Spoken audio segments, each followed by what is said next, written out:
A paz para todos, sejam bem-vindos à nossa escola dominical virtual. Eu me chamo Kleber e estou responsável pela aula nesse domingo. O nosso tema da aula de hoje é harmonia. Durante o decorrer da aula, vamos entender a importância de uma vida harmoniosa. Temos que viver em equilíbrio com o mundo natural, com o próximo, conosco e com Deus.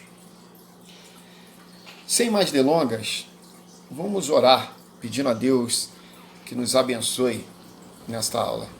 Meu Senhor e meu Deus, meu Pai, quero neste momento te pedir a tua bênção para esse estudo. Que nós possamos tirar o melhor da tua palavra, Senhor. Buscar a essência para nossas vidas. Te agradeço por essa oportunidade de estarmos aqui, Senhor, meditando nos teus ensinamentos. Que nós possamos ter uma vida harmoniosa na tua presença. Em nome de Jesus, eu te agradeço. Amém. Vamos para a primeira leitura do texto bíblico, que vai fundamentar o nosso estudo. Ele está em Gênesis, no seu capítulo 1, versículo 31, e capítulo 2, versículo 1. Viu Deus tudo quanto fizera, e eis que era muito bom. Houve tarde e manhã o sexto dia. Assim, pois, foram acabados os céus e a terra e todo o seu exército. Antes de falar sobre esse texto que eu acabei de ler, vamos ver a definição de harmonia. Harmonia, o significado: concordância ou concórdia, em que há acordo ou falta de conflitos. Equilíbrio ou combinação entre elementos que ocasionam uma sensação agradável ou aprazível. Dicionário online em português. Podemos perceber, através da leitura e do significado de harmonia, que quando Deus terminou a sua obra e viu que tudo era bom, que isso significava que havia uma concordância entre o homem, ele, a natureza, que havia equilíbrio de tudo e também uma sensação de prazer entre ambas as partes. Vou apresentar uma figura agora que vai ilustrar o que eu acabei de falar. Nessa figura, podemos ver a harmonia da criação. As plantas, os animais, o céu, a água, a serpente, o homem e a mulher. E na mão da mulher, o fruto do conhecimento, do bem e do mal.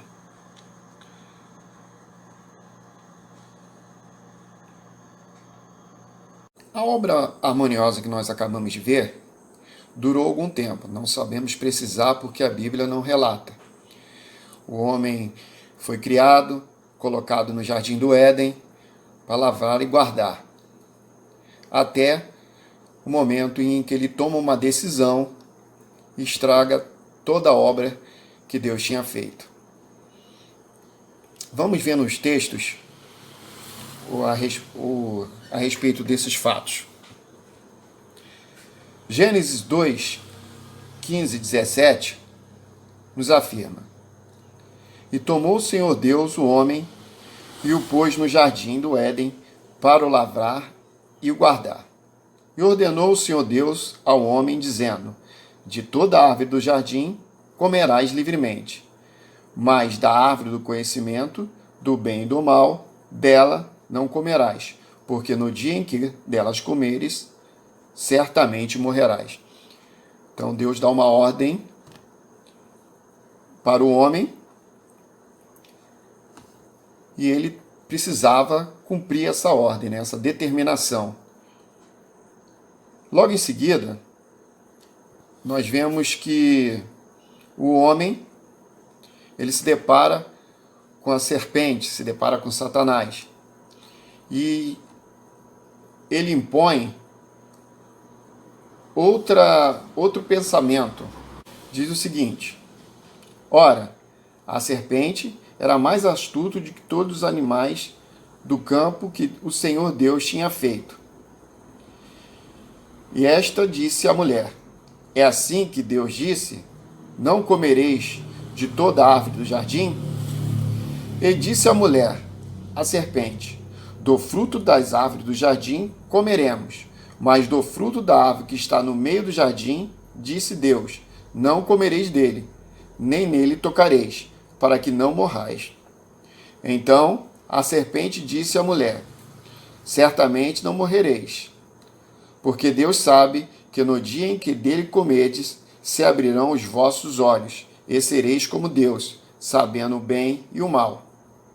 E viu a mulher que aquela árvore era boa para se comer, e agradável aos olhos, e a árvore desejável para o entendimento.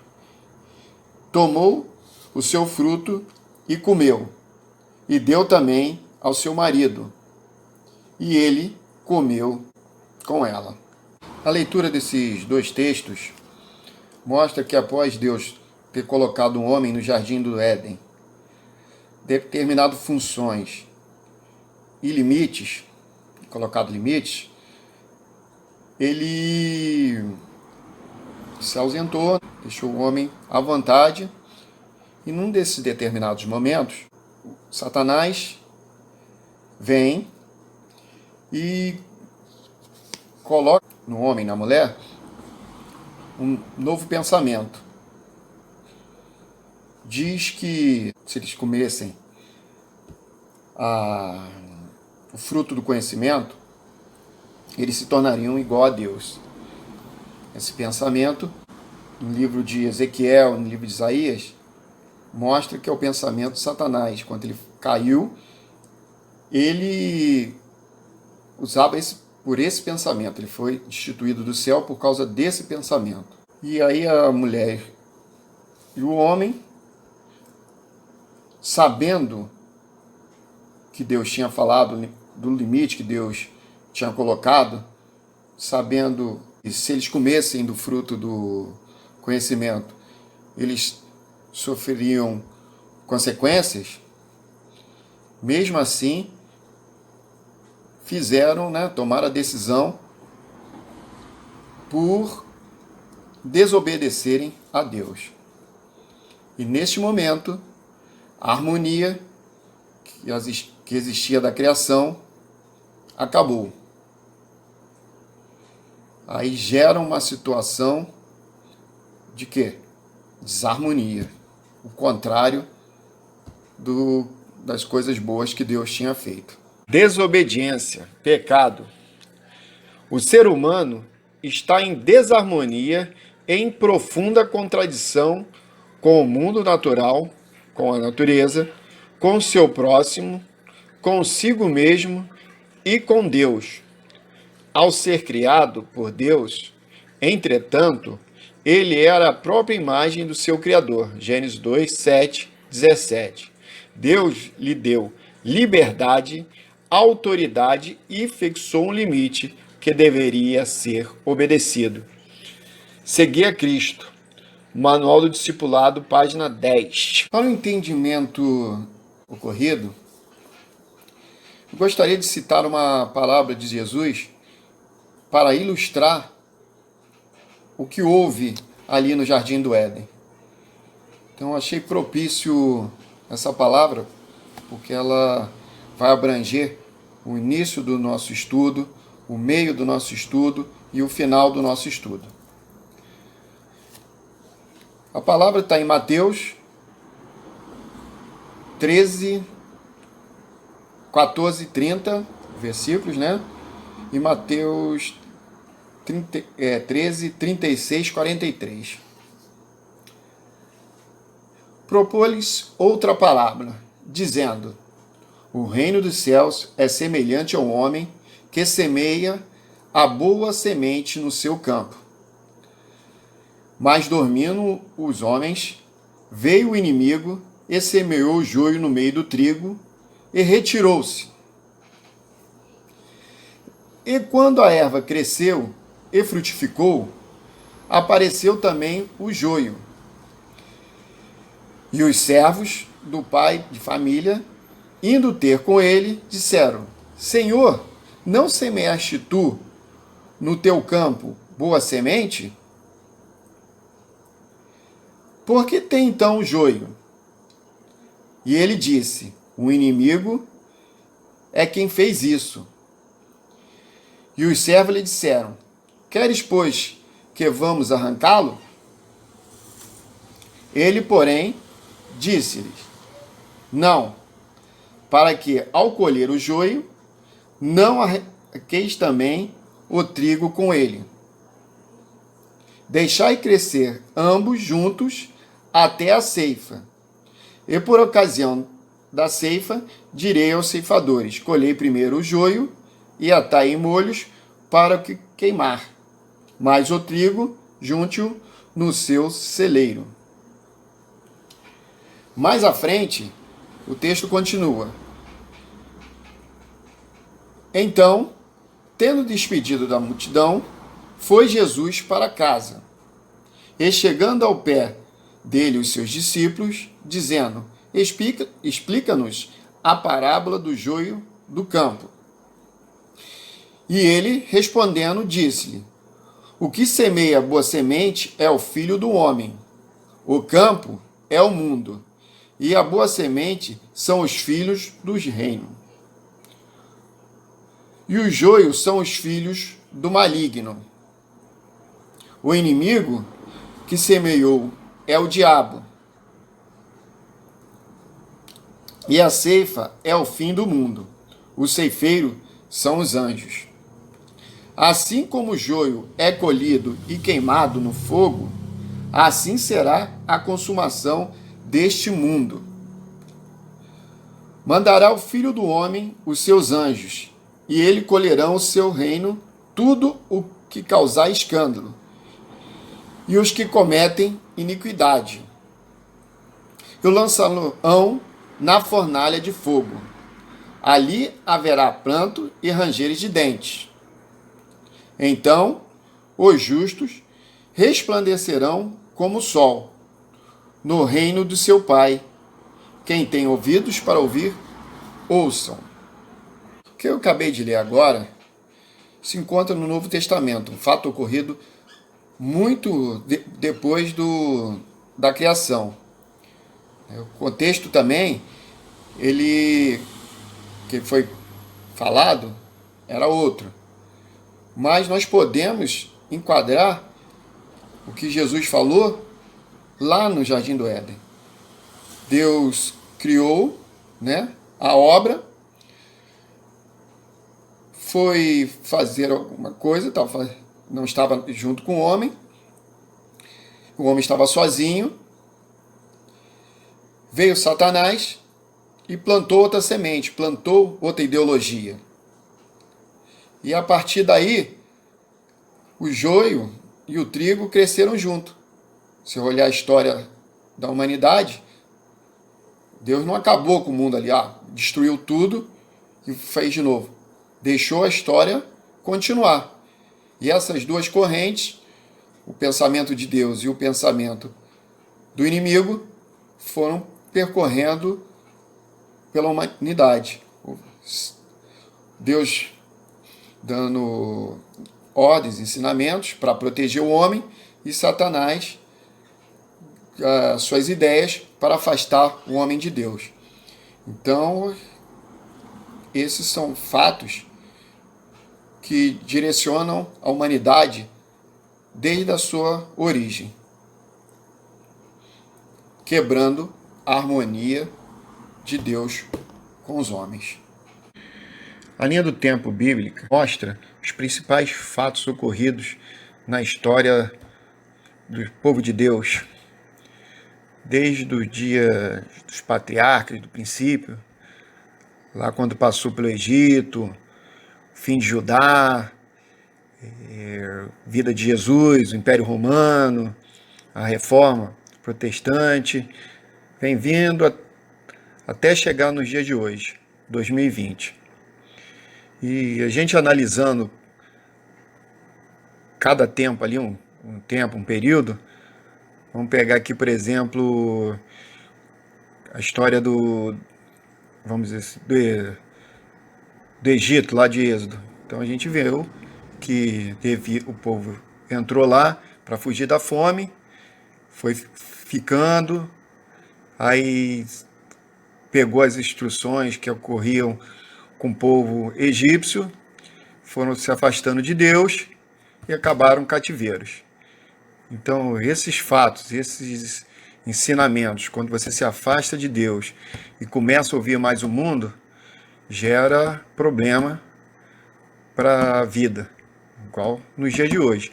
Muitas informações que vêm para nós e se não atentarmos para se é de Deus ou não, a nossa vida dá uma guinada para o lado do mal. Essa linha do tempo bíblica, ela ilustra o que nós falamos sobre os pensamentos de Deus e os pensamentos do diabo, que após a queda foram caminhando junto com a humanidade. Então o povo de Deus recebia a orientação dele, né, nas palavras, nas coisas que ele ia ensinando, nos seus mandamentos, e em seguida acontecia fatos que influência de Satanás sobre as pessoas para que não obedecesse a Deus. Então, várias situações que Israel passou, né, que o povo de Deus passou, por causa da desobediência, por causa de não ouvir a palavra de Deus, causou uma desarmonia. Né? A harmonia era tirada porque eles não ouviam as orientações de Deus, os ensinamentos de Deus. Eles ouviam mais os fatos que o diabo apresentava, né? Usava homens para se afastarem da palavra que Deus direcionava a seus profetas. Então, a linha do tempo tem ali a parte da conquista do povo, né? Fala sobre o Egito, a gente conhece a história do Egito, que o povo ficou cativeiro por não ouvir a palavra de Deus. Também ganhou a sua terra, depois perdeu a terra, cativeiro da Babilônia, lá na época de Jesus, os romanos conquistaram aquela província. Nos dias de hoje, é a mesma coisa. Deus fala, a Bíblia está aí, mas nós insistimos em ouvir outras informações que não estão fundamentadas no que Deus tem para a gente, o melhor que Deus tem para a nossa vida. Essa figura aí nos traz a realidade atual, 2020. Então nós vemos que nós recebemos muitas informações de várias fontes, né? E se nós não soubermos filtrar, se nós não soubermos trabalhar isso, a gente vai causar uma desarmonia muito grande na nossa vida. Então há uma necessidade de você fazer uma triagem, de você selecionar melhor o que você lê, do que você vê, para que não ocorra um afastamento de Deus, né? Então, se você só um exemplo assim para a gente, que a informação está tão dinâmica, tão rápida, que nós tivemos esse período agora, uma pessoa, um negro que foi morto lá nos Estados Unidos por um policial, quase instantaneamente que aconteceu o fato lá, a notícia já estava chegando em várias partes do mundo. Então, dependendo de como você esteja, como esteja a tua situação, né? Se você estiver muito distante de Deus, você acaba fazendo conceitos errados e acaba transformando essa notícia numa coisa muito ruim. Mas se você estiver na presença de Deus, se você estiver numa espiritualidade, né? Ali com a presença do Espírito Santo na sua vida, você consegue absorver isso aí, trabalhar, né? E dar uma direção melhor. Como o nosso estudo está fundamentado para nossos dias atuais, para a gente, Então estamos no ano de 2020, um século que a gente tem muita informação, tá toda hora chegando informação de tudo quanto é lado. Nós temos que aprender a lidar com esse conhecimento. Não podemos aceitar tudo que vem para a gente. Do jeito que vem, a gente aceita, trabalha, usufrui, faz. Nós temos que refletir se o que está chegando está na palavra de Deus, se pode ser feito, se não pode. Se nós descumprirmos as orientações deixadas pelos grandes profetas, por Jesus, pelos apóstolos, nós vamos causar uma desarmonia na nossa vida. Nossa vida não vai andar bem, não vai ser legal. Então, temos que filtrar as informações. E o que serve de filtro para a gente? A palavra de Deus, a Bíblia. A Bíblia é a nossa referência, é o nosso filtro. É lâmpada para os meus pés e luz para o meu caminho. Sem ela, não tem como eu seguir o caminho do Senhor. Não tem como eu atingir meu objetivo. Meditamos então na palavra de Deus para podermos ir bem nessa vida. Para nos ajudar a ter uma visão mais aguçada, uma visão melhor, que consiga perceber essas armadilhas, eu cito o texto de 1 Pedro 1, 13, 25, que nos orienta a uma vida de santificação. Então, se nós buscarmos a santificação, a presença do Espírito Santo na nossa vida, nós vamos identificar essas armadilhas que o inimigo coloca nas nossas vidas, distorcendo a palavra de Deus. Então vamos ver o que a palavra diz para a gente sobre isso. Portanto, cingi os lombos dos vossos entendimentos, sede sóbrios, e esperai inteiramente na graça que se vos ofereceu na revelação de Jesus Cristo. Como filhos obedientes, não vos conformado com a consciência que antes havia em vossa ignorância. Mas, como é o santo aquele que o chamou, sede vós também santos em todas as vossas maneiras de viver. Portanto, está escrito, sede santo, porque eu sou santo.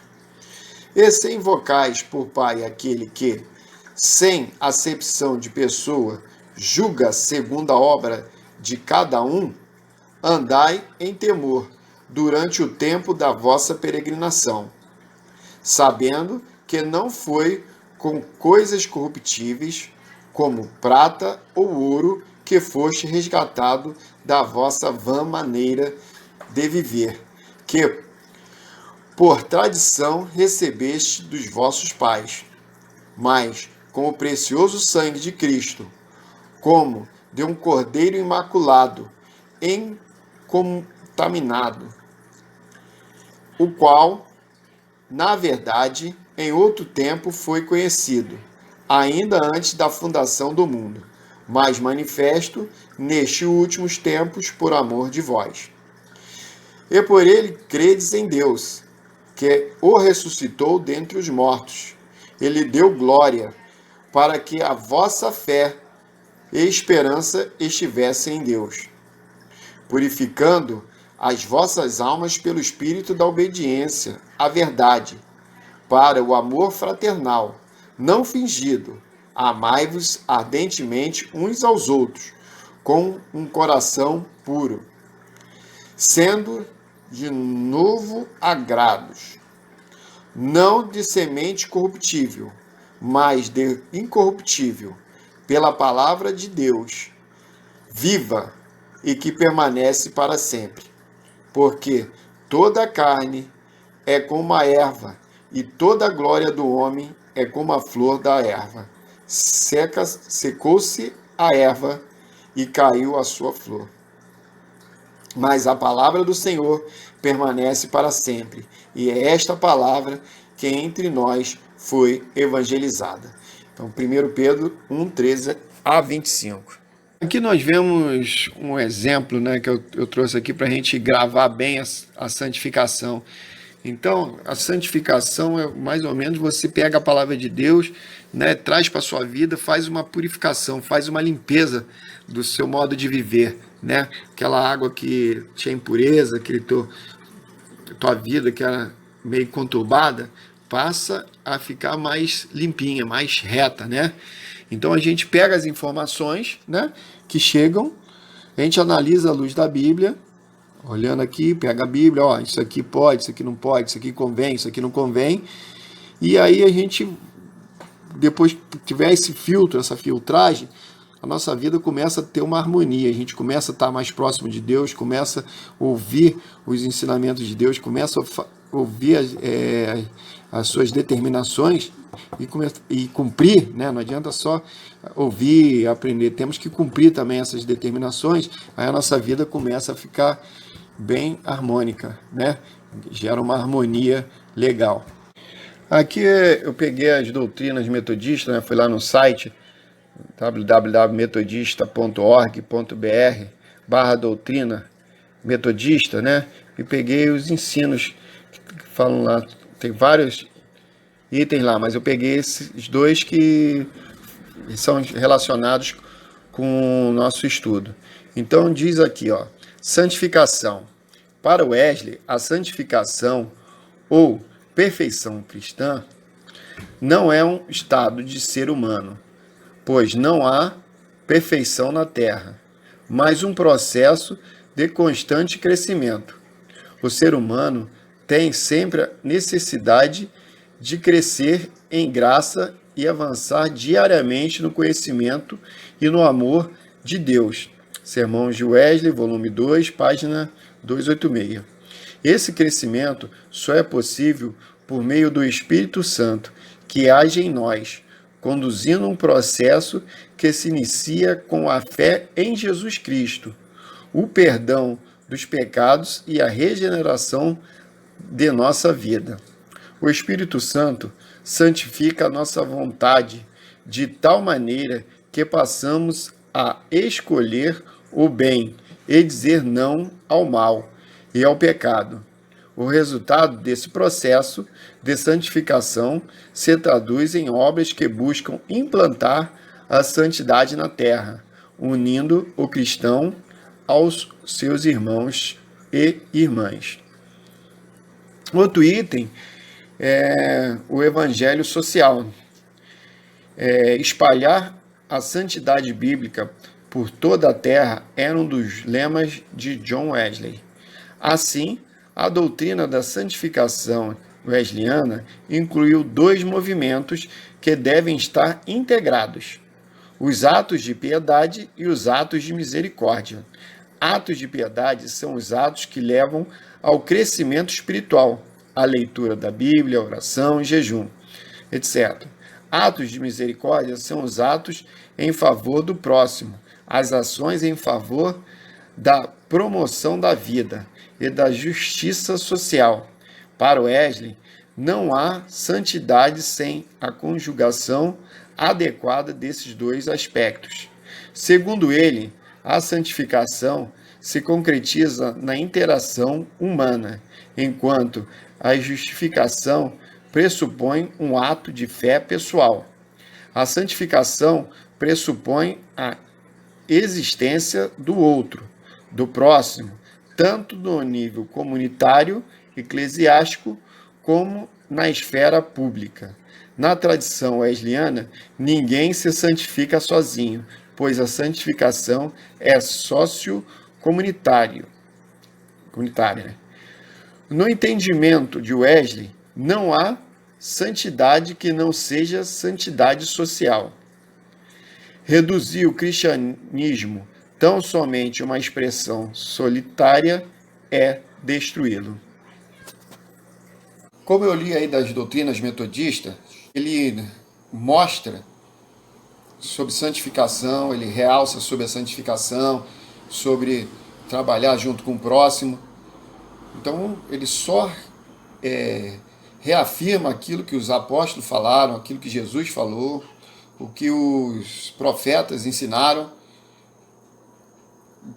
E para nós metodistas, isso tem que ser uma bandeira, isso tem que ser o nosso comida do dia a dia, né? O feijão com arroz. Isso tem que estar bem dentro do nosso coração. Isso tem que ser automático, igual respirar. Então Wesley sabia disso e nos seus estudos falou e deixou esses escritos, essas mensagens para a gente seguir. A figura dos dois caminhos. É um momento que nós vamos ter que tomar decisões. Assim como Adão e Eva tomou decisão, assim como os grandes homens de Deus tomaram decisões, nós também vamos ter que tomar decisões. Se queremos uma vida em harmonia com Deus ou não. E dependendo da escolha que fizermos, nós continuamos no propósito da salvação ou perdemos a salvação.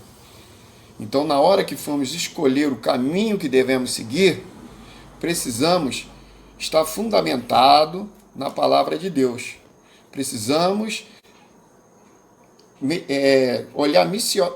olhar muito bem o que está escrito e tentar fazer o que foi nos orientado. Temos que cumprir. Não podemos só ficar ouvindo, tá legal, mas não cumprir. Pois em cima da palavra nós vamos ser julgados. Em cima da palavra, Jesus vai vir e vai dar o seu veredito. Se tivermos um coração agradável a Deus, que a palavra nos traz isso, né? Se nós ouvirmos a palavra de Deus, meditarmos e cumprir, o nosso coração fica um coração calmo, fica um coração igual ao do Senhor. Essa é a nossa última figura do estudo. Então a gente vê ali uma harmonia, né? E é o ponto final. Aqui é onde nós vamos completar o processo de santificação. Como vimos, o processo de santificação ele é diário, né? A gente vai ter que seguir alguns passos. Não, na Terra não vamos conseguir o 100%, mas nós temos que pelo menos ter uma média, né? Um coração puro, um coração arrependido, para que possamos alcançar a plenitude, o 100%, através de Jesus Cristo. Quando nós formos lá para o céu, quando Jesus voltar, né? Nós vamos chegar ao 100%. Ele vai nos limpar, vai nos purificar, e lá, como falou, não vai haver mais doenças, não vai haver mais morte, não vai haver situações adversas. Então nós vamos voltar à harmonia, o plano original de Deus. Então, que nós possamos, né, após esse estudo, ter condição de rejeitar qualquer palavra que venha de encontro ao nosso Deus, que venha de encontro aos ensinamentos de Jesus Cristo. Aqui está o texto, Apocalipse 21 e 22, com um pouco mais para a gente poder ler com mais calma, né? Eu deixo esse texto para reflexão e que nós meditamos nele, para a gente ver o que vai acontecer lá e o que nos espera. Chegamos ao final desse estudo. Finalizo lendo dois textos que se encontram em Apocalipse 22, versículos 7 e 14. Diz o seguinte, o 7. Eis que venho sem demora, bem-aventurado aquele que guarda as palavras da profecia deste livro. E o 14. Bem-aventurado aqueles que lavam as suas vestes no sangue do Cordeiro, para que eles assistam o direito da árvore da vida e entre na cidade pelas portas. Que Deus nos abençoe, Que Deus abra os nossos olhos, que possamos ter entendimento do que é certo, do que é errado. Foi dito na palavra aqui, possamos entrar no seu reino pela porta e habitar com o nosso Deus. Finalizando esse estudo, proporcionando a vocês uma verdadeira visão de uma harmonia, glorificando e exaltando o nosso Deus. Amém.